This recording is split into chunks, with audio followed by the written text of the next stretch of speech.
Salam sejahtera saya ucapkan kepada Miss Karen.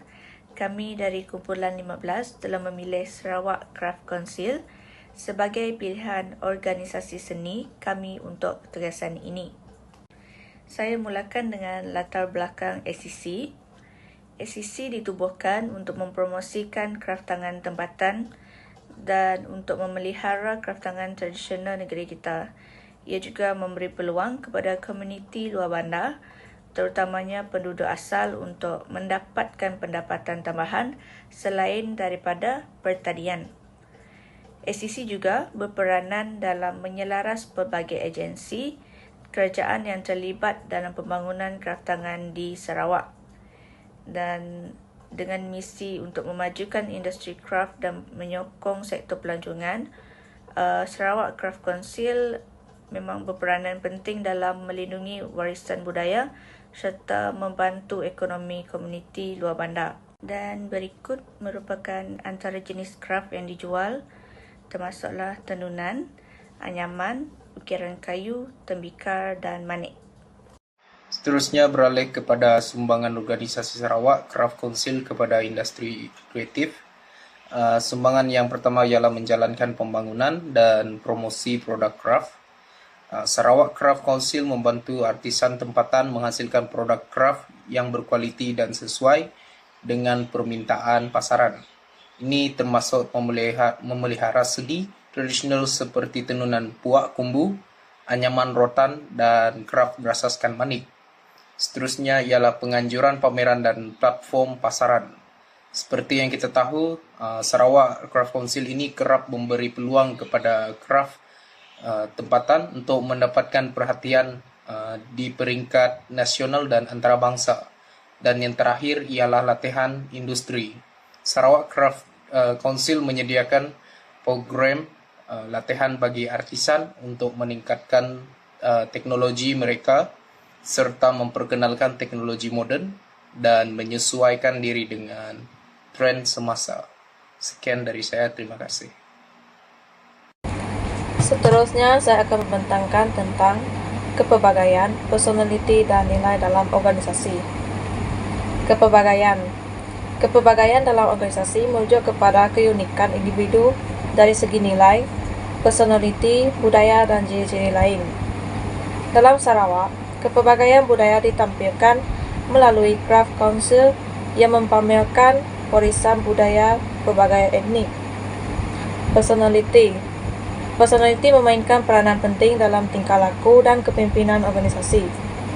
Memahami sifat dan tingkah laku individu adalah penting untuk pengurusan dan pembangunan organisasi yang berkesan. Nilai merupakan satu set pegangan yang menjadi asas bagi pembentukan sikap dan kelakuan individu.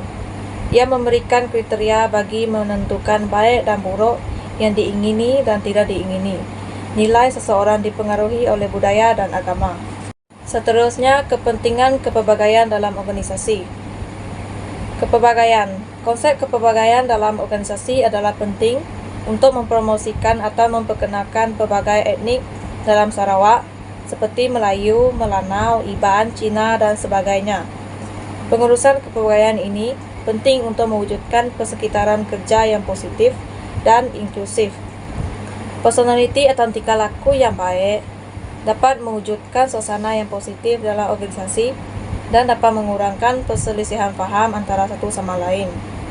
Kepribadian yang positif memainkan peranan penting dalam meningkatkan perilaku dan kinerja inovatif. Seterusnya, kepentingan nilai dalam organisasi. Nilai organisasi memainkan peranan penting dalam membentuk budaya organisasi dan tingkah laku individu. Nilai-nilai seperti keadilan, integriti dan accountability boleh disepadukan dengan berkesan ke dalam strategi pengurusan untuk meningkatkan prestasi organisasi dan proses membuat keputusan dalam organisasi. Seterusnya adalah sikap, emosi dan kepuasan kerja. Sikap dan emosi merupakan tingkah laku yang dilakukan oleh seseorang individu yang dapat mempengaruhi pandangan orang lain terhadap kualiti kerja yang dilaksanakan.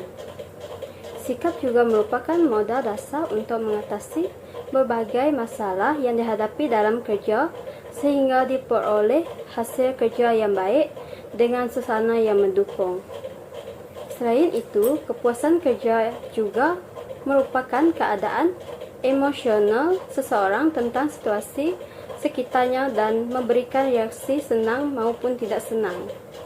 Ia juga terkait dengan penelitian psikologi, sosiologi, dan manajemen sumber daya manusia. Seterusnya adalah kepentingan sikap dan emosi dalam organisasi. Pengaruh sikap merupakan faktor yang penting dalam sesebuah organisasi, iaitu dengan sikap positif kerja dapat meningkatkan motivasi, produktiviti dan kerjasama. Sikap negatif pula boleh menjejaskan prestasi dan budaya kerja. Yang kedua adalah peranan emosi. Emosi mempengaruhi persepsi, tingkah laku dan hubungan pekerja. Emosi positif menggalakkan kepuasan kerja, manakala emosi negatif menjejaskan kesejahteraan. Faktor yang mempengaruhi kepuasan pekerja adalah keperluan asas, iaitu dari segi gaji, keselamatan pekerjaan, dan suasana kerja yang selesa. Yang kedua adalah motivasi dan pengiktirafan, iaitu dari segi penghargaan, peluang kemajuan, dan peranan dalam organisasi. Yang ketiga adalah kesejahteraan dan kepuasan pribadi, keharmonian, keseimbangan kerja, iaitu dari segi kehidupan dan peluang untuk berkembang. Salam sejahtera, nama saya Christian Onelita alias Otto. Nomor metrik 98510 akan meneruskan pembentangan pada bagian persepsi, atribusi, dan juga pembelajaran. Yang pertama adalah persepsi. Persepsi merupakan amalan memerhati orang lain dan membentuk pertimbangan terhadap interaksi dan juga tingkah laku. Persepsi amat penting karena ianya membantu dalam membentuk tanggapan pertama yang kemudiannya boleh dilaraskan berdasarkan maklumat tambahan. Hal ini mempengaruhi cara manusia mentafsir niat dan sifat perbuatan seseorang dalam interaksi sosial. Yang kedua adalah atribusi. Atribusi merujuk kepada proses menjelaskan punca di sebalik tindakan dan juga tingkah laku seseorang individu. Teori atribusi Heidegger membagi tingkah laku kepada dua bagian, yaitu dalaman dan juga luaran. Atribusi adalah aspek yang penting karena atribusi memainkan peranan dalam membentuk hubungan interpersonal dan juga membangun kepercayaan dan juga jangkaan seseorang.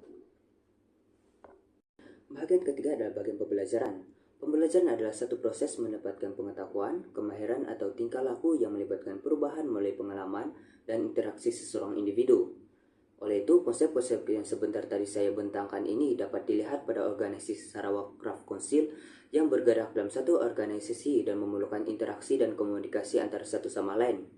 Melalui konsep-konsep persepsi, atribusi, dan juga pembelajaran, seorang pengurus seni akan lebih peka terhadap situasi dan mengawal tingkah laku pekerja-pekerja di dalam organisasi seni. Sekian dan terima kasih. Seterusnya adalah motivasi. Hubungan motivasi dengan SCC yang pertama adalah motivasi artisans dan community craft.